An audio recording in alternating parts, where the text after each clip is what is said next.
হোক না আজ রোববার, আরশির আজকে দম নেওয়ারও সময় নেই। ভোরবেলায় ঘুম থেকে উঠে মেয়ে আমার স্নান টান করে একটু জল খাওয়ার খেয়ে পাপার সঙ্গে পড়তে গেল। সেই সময় দরজায় দেখি টিংটাং। পাশের ফ্ল্যাটে স্নিগ্ধাদি তার মেয়ে আর জামাইকে নিয়ে আমাদের সঙ্গে দেখা করতে এসেছিলো, যারা বোম্বে থাকে গো। আজকে ওতে রিটার্ন টিকিট কাটা চলে যাবে, বললাম থাকতে, কিন্তু উপায় তো নেই বলো। চলো, সানডে ইজ ফান্ডে। Good morning everybody. চলো চলো চলো চলো, বাজার যাচ্ছি। প্রত্যেকদিন বর যায়, আজকে আমি যাচ্ছি। বাজারে যাব, প্রচুর তরকারি দেখবো। আজকে বাজার ভর্তি রকমারি মাছ, তাদেরকে দেখবো আমি মাছি। বাট কিনবো কিন্তু একটা জিনিস, কারণ কালকে বাড়িতে একটা ছোট্ট গেট টুগেদার পার্টি আছে, বাড়িতে নয় ক্রিমসে, তোমরা জানো। তো সেই কারণে আজকে একেবারে হালকা পাতলা রান্না করব আর কোনো রকমে খেয়ে নেব। এটা করেই আজকের দিনটা গোলেমালে যায়, যতদিন মানে গোলেমালে আজকের দিনটা কাটাবো।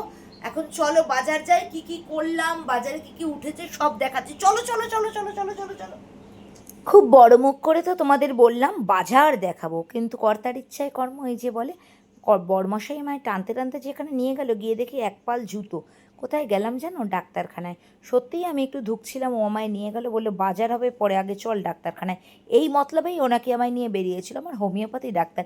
ডাক্তারবাবু চেম্বারটা দেখো কি সুন্দর ঠাকুর দিয়ে সাজানো।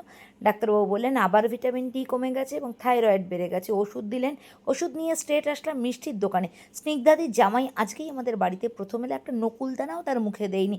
তার জন্য একটু তাদের জন্য এক বাক্স এক কৌটো রসগোল্লা কিনলাম, আর কালকে বিশেষ দিনটার জন্য ঠাকুরের জন্য একটু মিষ্টি কিনে বাড়ি এলাম। আর এত বেলা হয়ে গেছিলো বলে আজকে আর মাছ বাজারে যাইনি গো।